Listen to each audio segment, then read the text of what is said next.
Have you ever thought about how a city, after a really major setback, doesn't just pick itself up, but completely transforms, becomes something new? Yeah, it's fascinating. And what's fascinating here is that Ulm is a perfect example of that. Yeah. Our mission, really, for this deep dive is to figure out how Ulm went from losing its prestigious free imperial city status back in 1810. A huge deal for them. Exactly. A Yeah. huge deal. And how over the next century, say up to 1914, it completely reinvented itself into this modern, really quite resilient city. Hmm. And the sources we have are fantastic bits of old mail, council records, um, letters from businesses, even these amazing old postcards. Right, so this isn't going to be just a history lesson with dates. It's more about the people, the ideas, the drive that reshaped the place. Hmm. We're going to focus on those key bits of evidence that show you how Ulm turned that political, that economic dislocation into a story of recovery.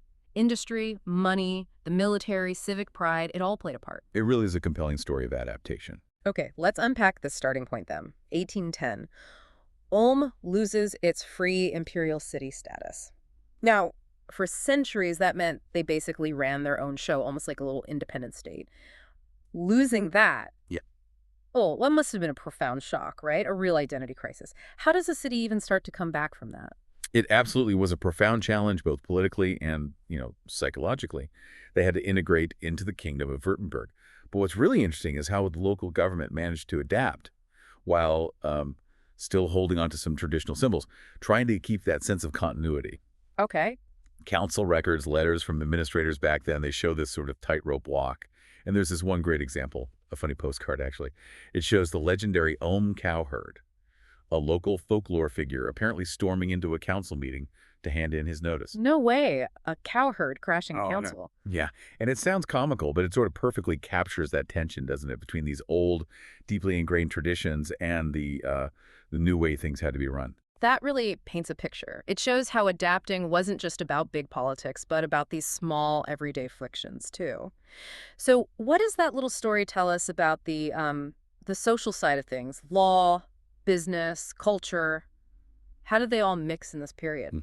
Well, it shows that these things are all tangled up. You Oh. see it really clearly in things like the letters of an art dealer named Heinrich Nubling. We have some of his correspondence detailing these long-running attempts to get paid by a noble family, the von Spars. Ah, chasing debts, a timeless story. Exactly. And there's one letter from 1842 to the Countess von Spar pushing for payment. But here's the twist. Legally, it was useless because it had to be addressed to the Count himself. Oh, right, the husband. Yeah. It seems like a small thing, a technicality, but it reveals so much about how social rank and the new legal systems were interacting, even in these, seemingly normal business dealings. So these little details, these legal quirks, they actually show Ulm wrestling with its new place in the world step by step. How did that scale up? Did these legal changes connect Ulm more broadly? That's right. And you see the bigger picture in, for instance, these oversized judicial letters. We've seen one, an early court letter sent all the way from Ulm-Wiblingen to the civil court in Vienna by coach. Wow, that's quite a journey for a letter. It is. And the sheer size and formality reflect the legal weight Ulm's institutions still carried, even as they were becoming part of this larger administrative network, the German Confederation, that loose group of states before modern Germany formed. It shows Ulm finding its feet between its old ways and this new governance. Okay, so politically and legally, Ulm starts to stabilize, but the real engine for recovery must have been the economy, right? Here's where it gets really interesting, I think. How does a city that's lost so much manage to rebuild its wealth and, well, connect globally again? Yeah, the economic story is key. It was this mix of finance, trade, and crucially, innovation. We can trace the rebuilding of trade networks through some amazing postal history. Like there's this rare 1858 letter sent from Ulm to Pest, which is now Budapest.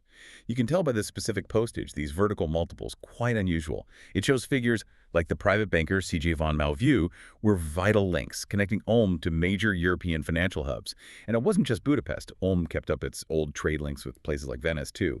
It was already looking outwards. So finance helped reconnect them, but who are the people actually doing the building, rolling up their sleeves? Was it the old guard, or did new faces emerge?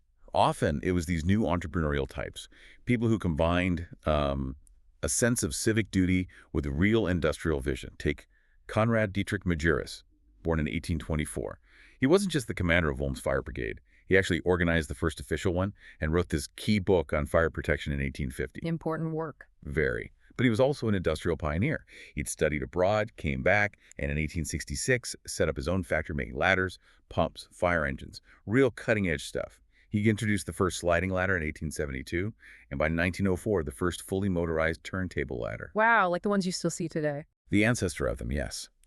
And we have pictures of the Magirus factory showing this equipment being shipped literally all over the world. That really put Ulm on the map industrially. That's a fantastic example of blending public service and business. Who else was driving this industrial change? Anyone with a strong social angle? Absolutely. Philipp Jakob Wieland, born even earlier, 1793. His family business started as a bell foundry, centuries-old tradition. Right. But he saw the future in metals like brass and copper. He expanded, brought in water power for manufacturing, got patents. His sons then made it a global company.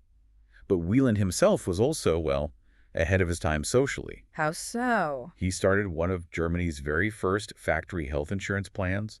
He built housing for his workers, bathhouses with tubs and showers, which was a big deal then. And around 1900, the company even added a maternity ward to help fight infant mortality. That's incredible for the time. Really progressive. It really was a deep sense of responsibility. And we have documents, like an invoice from 1841 and order confirmation from 1913 for copper sheets, that just show this continuous growth and modernization over decades. It's amazing to see that foresight combining business success with worker welfare. Were there other important industries bubbling up too? Oh, definitely. It wasn't just those two. We see evidence, like advertising cards, for a company called Flugfabrik Gebruder Eberhard. They made farm machinery, especially plows, sold 1.5 million by 1913. Their factory was huge, 77,000 square meters. Wow. Then you had big department stores like Die Maurer, the Ulm Starch Factory, even a company called Wolf, promoting electricity in the service of the kitchen way back around 1900. These old illustrated postcards really bring these businesses to life, show you the sheer range of activity. So Ulm builds this incredible industrial engine, but it's landlocked. How on earth did it manage such a global reach back then? That seems counterintuitive. That's what's so striking. What's fascinating here is how Ulm managed to turn its location into an advantage. It became what you might call a hidden champion. We have proof in the form of, well, exotic incoming mail, as researchers call it. Exotic? Like where from? Places like the Netherlands Indies, the Caribbean St. Vincent, St. Thomas, Trinidad. There's even mail from a ship, the SMS Veneta, sent from Trinidad back to Ulm. These letters and covers, some from as early as the 1890s, they prove these 19th century supply chains were real and functioning. Ulm was connected. So goods and communication flowing globally, right through Ulm. Exactly. Oh. It became this node, this transit point. Maybe not as famous as Hamburg or London, but crucial supply lines ran through it.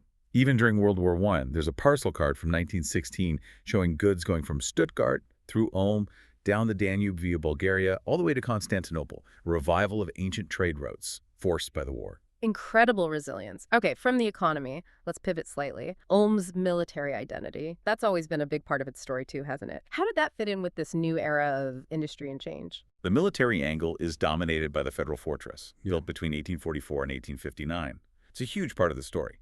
Remember, Ulm lost its independence after being defeated in 1805. But at the Congress of Vienna afterwards, Austria really pushed for a massive fortress there, mainly to protect Vienna further down the Danube. Ah, strategic location. Precisely. And the German Confederation footed the bill. It became the biggest fortress system of its time.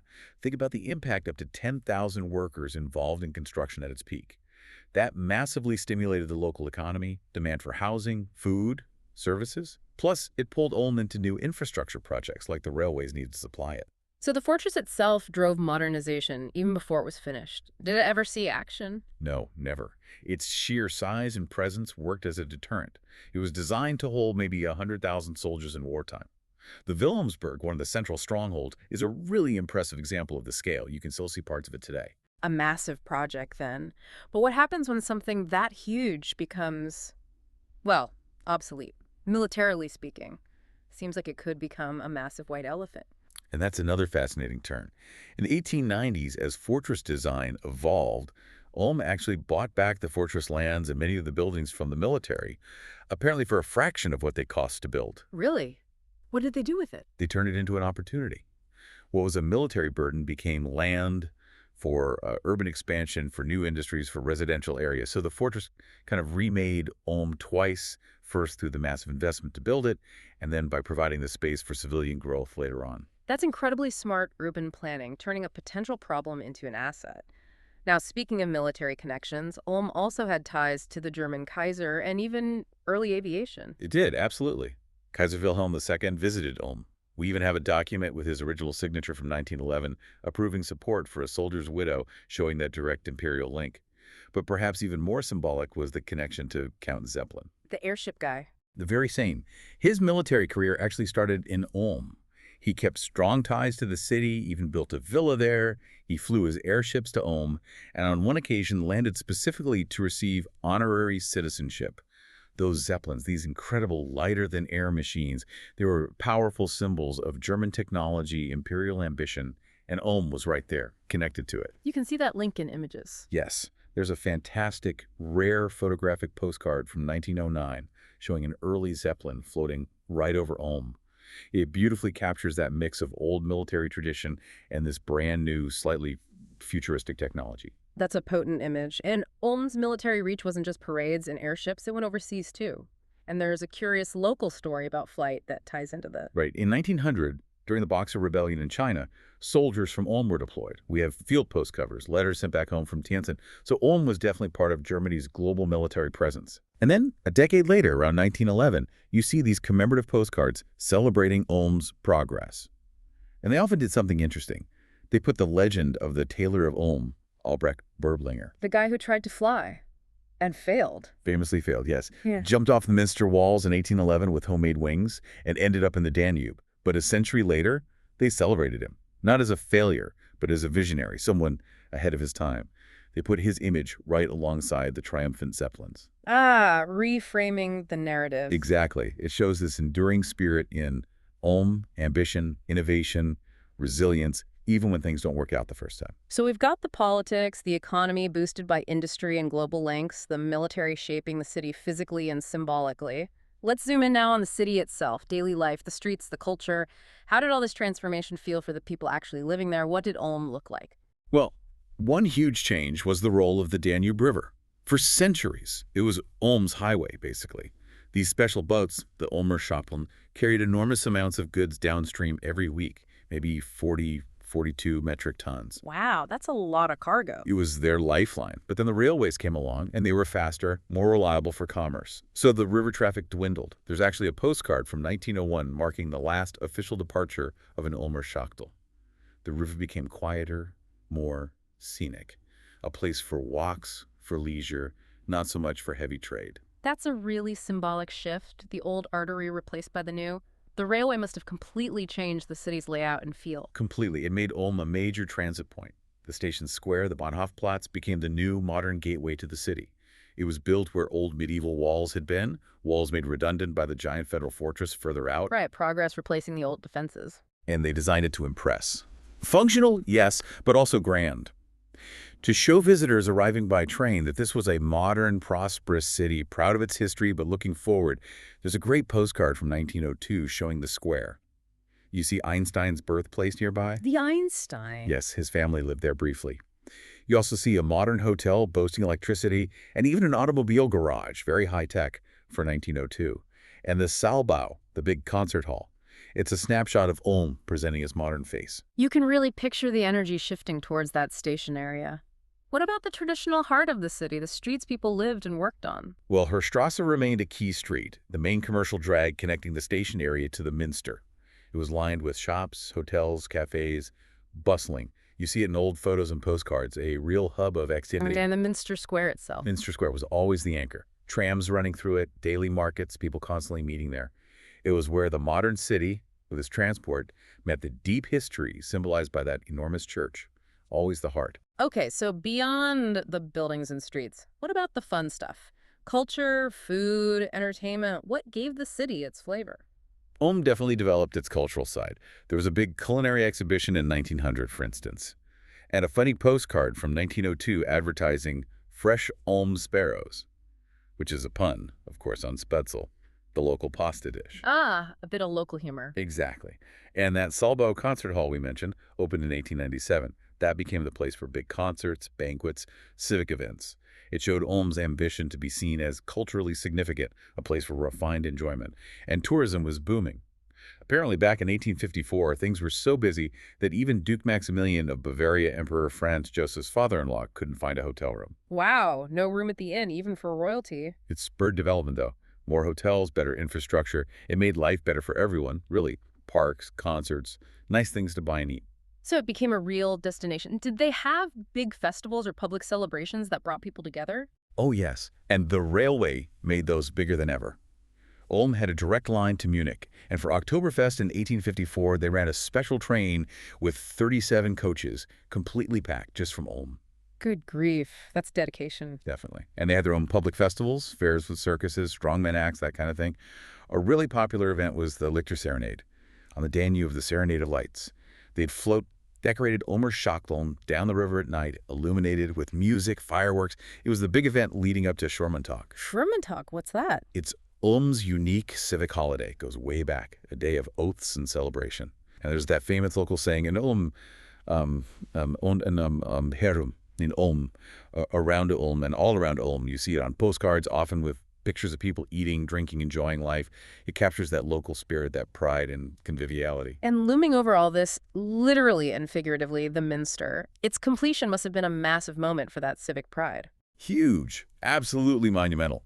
It was finally finished on June 29, 1890, after more than 500 years of work, off and on. An incredible symbol of civic determination. To celebrate, Ulm put on this enormous historical pageant. Like a parade. Way more than a parade. It was a massive procession, acting out Ulm's entire history. Knights, guilds, merchants, reformers, the Schurmantag ceremony itself. It traced the journey from free Imperial City right up to its place in the new German Empire. The finale even had Germania, the personification of Germany, on a chariot.